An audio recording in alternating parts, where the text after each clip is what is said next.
Hi, I'm Robyn and welcome to Well Conceived Business. We help online business owners within health and wellness to create a business and life that is not only well paid, but well lived.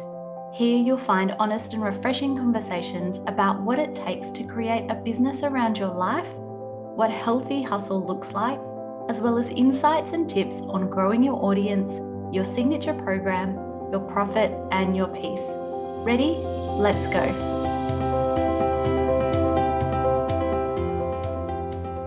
Hi, and welcome to Well Conceived Business.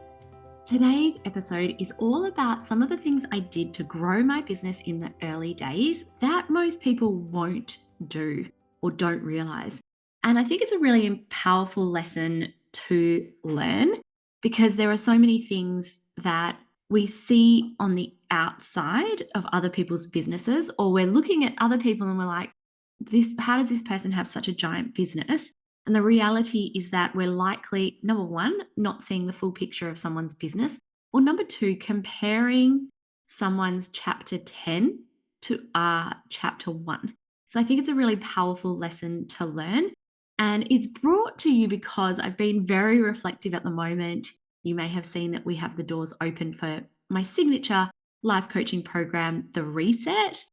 And this is the last time ever that we'll be opening the doors in order for me to create more space to, number one, life. We are doing a renovation on our house next year. We are knee deep in like all the things for kids at the moment, and particularly one of my daughters is needing a little bit more support. So there are just appointments galore. So simplifying things and allowing myself to really step into supporting people at a business level. And I've been running almost 2 niches now for some time.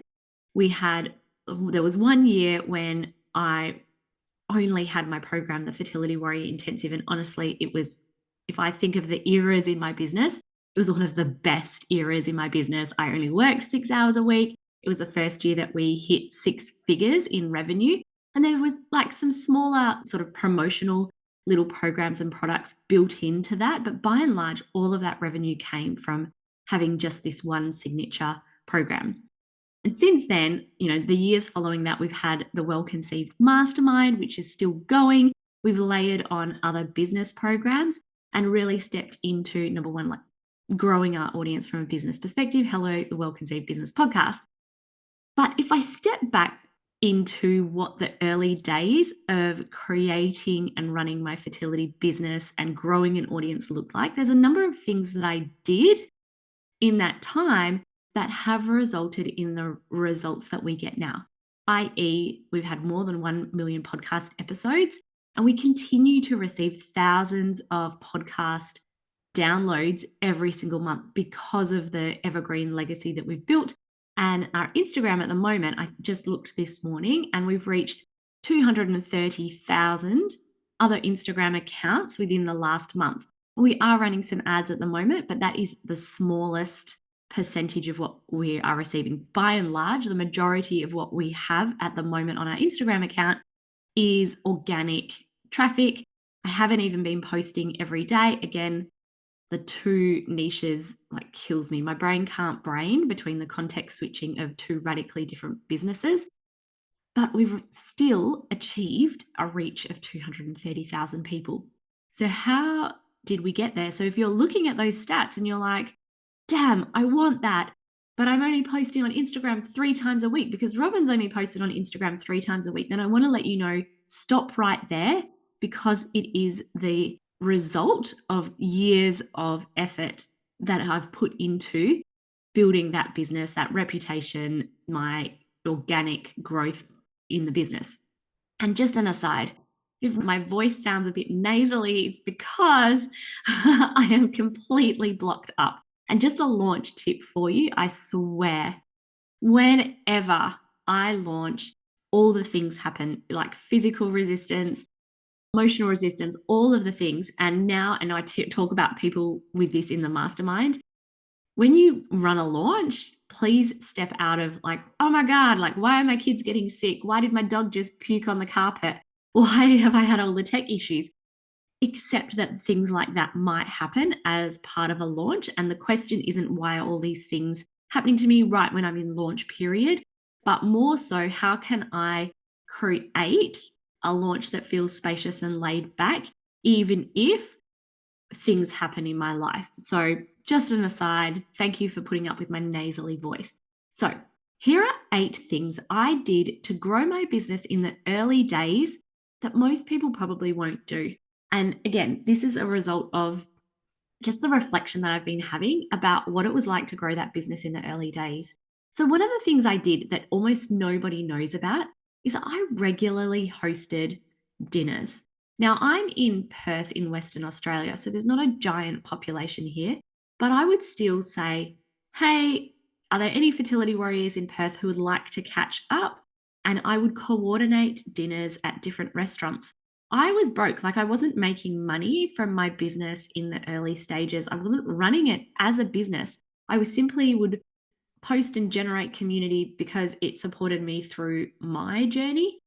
And so I would say, who wants to catch up? You just pay for your own meal. I'll make the booking and we'll just have a general human being catch up. I didn't pitch programs there. I didn't pitch anything, but I sat back and I listened and I really got to know my audience. So for anyone here who, thinks that we post 3 times a week on Instagram and we get the results we get, one of the core reasons why my business has grown to the level that it has grown is because I've spent so much time listening and connecting and engaging with my community. So I used to host dinners, maybe not only once every 6 months, but I would say, hey, who wants to catch up at a restaurant? And I would just go there and I would just listen to people and hang out, listen to their stories. And it was honestly so valuable from a market research perspective.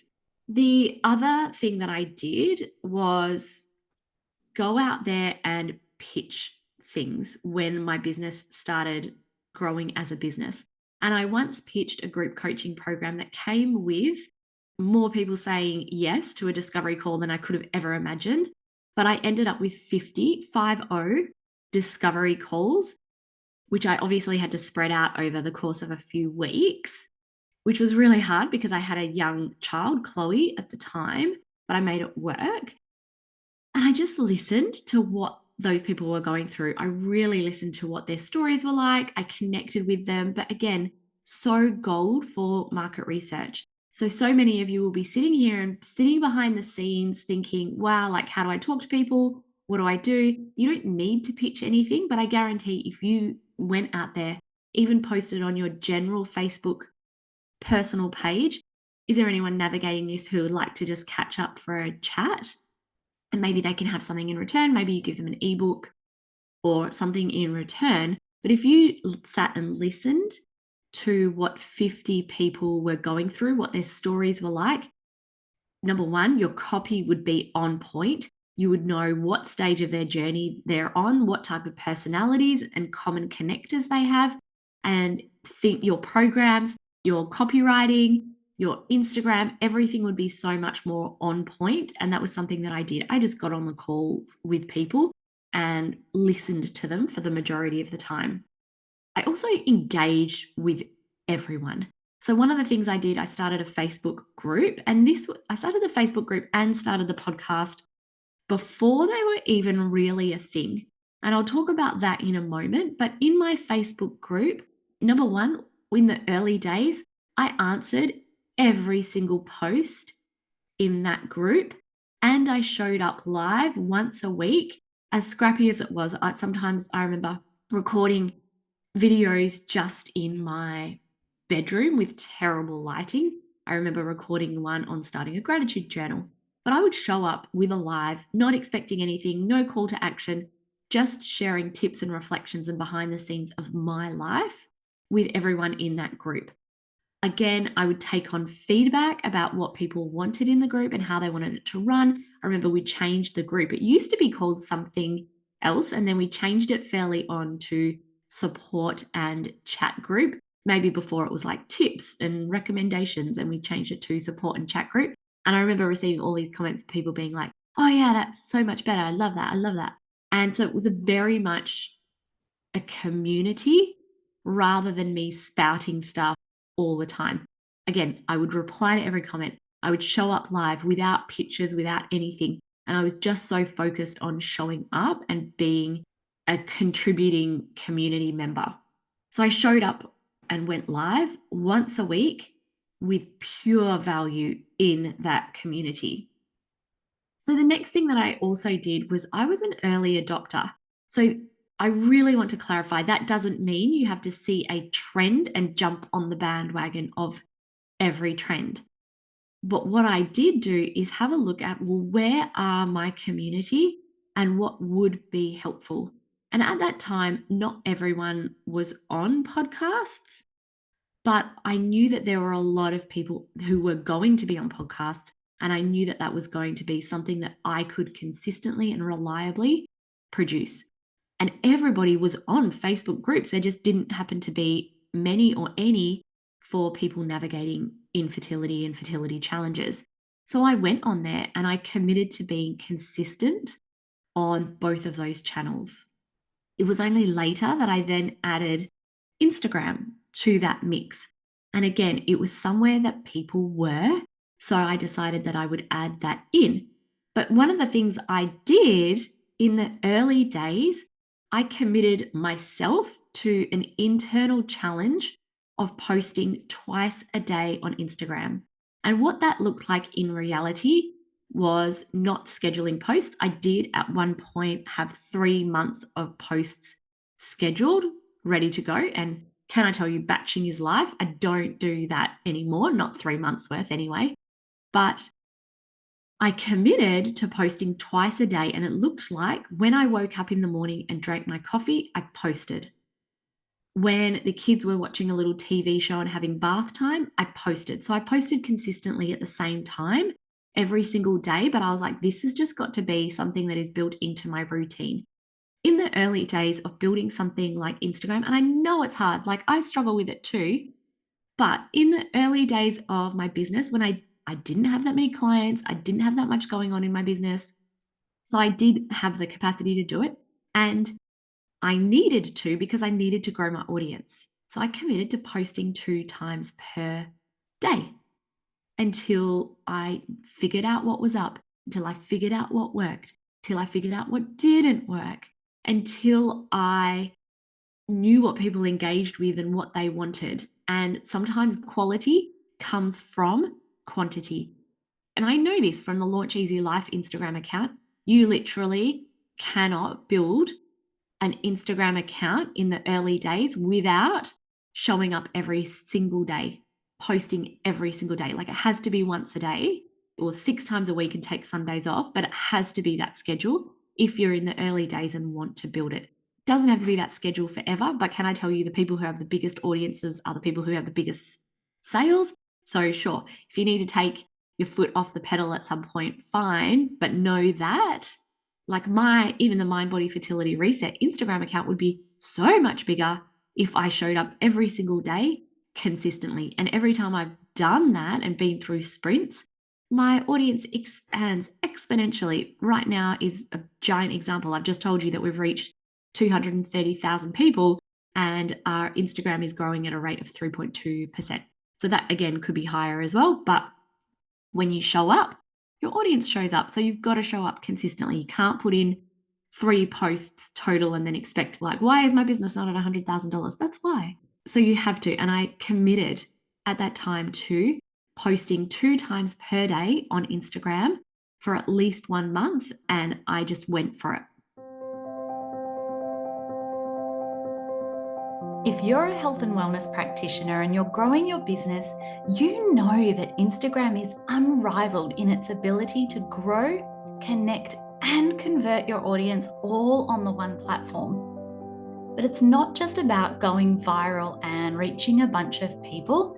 It's about grabbing your Cloud9 clients' attention in a way that positions you as an authority and a service provider. Want to know exactly how to do that? I have a free PDF case study with 3 example posts that will give you an insight into 3 different types of posts you can create today to help you do just that. Check out our show notes or visit launcheasylife.com/social to get your hands on this free PDF copy today. The next thing that I did was I invested right from the start in my business. I think this is one of the things that has set me aside from other people and enabled me to grow is I've always really valued the insight from people who are more advanced than me. And even right from the start, in 2016, before I was running this as a business, when I was just dabbling with the idea that it might be a business, this was at the time when I had a vegan food blog. I was like, maybe I could make some money here. What I did was invest in a mentor in like 6 coaching packages and spoke to her about like, is this a thing? Is this feasible? What does your business look like? And then in 2018, when I said, nope, I want this to be my business, I don't want to return to my corporate role, I invested mid 4 figures in an 8-week coaching experience with a coach to help me decide what I was going to do next and get my group coaching program up and running. So that was what I did. And I've always valued that. I've always readily invested in my business. And I've really seen the value in doing that. I've had the first 6 months of this year not without a coach or a mastermind. And I'll be honest, I've really felt it. There is something about having that community or person behind you for both the ups and the downs to be able to bounce ideas off. Honestly, and so I've joined a mastermind now that is about to start because I value that back and forth. I value someone pushing me. I value that. And that's, as I've been saying this, I've realized that from in January and February, I did have a coach pushing me and, focusing on one particular element of my business, but I haven't had one since then. And I've felt it. I've felt not having that community. I felt not having that back and forth. Online courses in the early days, that might maybe the only thing that you can swing with your finances. But honestly, once you get to a particular level, like having a coach, having a community like a mastermind is a game changer just for not sitting with the monkeys in your mind and having a direct game plan that moves you forward, someone to call you out on your bullshit, all of those things, game changer. And that's something that I feel like I've always been really good at because I've always known that investments pay dividends. It gets you there faster. They tell you what they've tried that hasn't worked. They'll tell you what's going on in the industry from other people that they've heard. You get to build friendships. And I've built so many connections because I've paid to be in containers with people. And it makes it so much easier. So that's one of the things I've always done. And I've always known that if I join something, I'm committed to putting in the work and getting the return on investment back from that. Even if it doesn't show immediately in that container, I know that it will come back to me in the future. And that has always been the case. So when I invested mid 4 figures to work with that first coach in 2018, during the time that I worked with her, I actually only recouped half the investment. But that was where we built the Fertility Warrior Intensive. That business made multiple 6 figures in revenue. So if I had still, been umming and ahhing about what I was going to do, it would have, number one, taken so much longer, but I wouldn't have got it out there potentially into the world. I might have landed on just releasing an ebook or something that would have only still made me like $5,000. So it's not just about investing in a coach or experience. It's about also committing to putting in the work. And I feel like that's important to add on there. You need to put in the work and take the personal responsibility to make that happen. It's not just you invest in a container and magically your business explodes. You take their insights, add them to your own discretion, and commit to putting in the work to make that happen with that little oomph of pressure because you've invested in that container. So the next and the last thing that I did that most people probably won't do to grow their business is I learned about organic audience growth. And what I mean by that is specifically search engine optimization. If you are putting out a blog once a week and you don't know how to get eyeballs on that blog, what is the point? It's like shouting into the Grand Canyon. Can anyone hear you if you're in the middle of the outback or the bush or somewhere and there's no one around? What is the point of shouting help? Right? If you put out a podcast, but you don't know how to get people to listen to the podcast, what is the point? If you put out a weekly email newsletter and the only person who reads it is your mum, and everybody starts at zero, obviously, but if you don't know how to get more people onto that email newsletter, what is the point? So I learned search engine optimization and how to grow my audience, and absolutely utilized collaborations as a way to grow my audience. But by and large, one of the biggest flexes I've had, it's why we have 12,000 page views per month on our website. It's one of the reasons why the podcast reached 1 million downloads. It's one of the reasons why our Instagram even keeps growing, is because I learn, and why we've had at times 500,000 Pinterest monthly views. It's why I do nothing on my Pinterest now, but we still generate 150 to 200,000 monthly views on Pinterest, is because I've learned the strategy behind how to put out content that is going to get found. And again, it's an investment in learning skills that will pay dividends forever and ever. Those are some of the things that I did in the early days that I think have served me really well and helped me grow my business to where it is today. So I would love to hear from you. Are you doing any of those things? Have you had an aha moment in listening to this podcast, especially if you're at the early days of your business?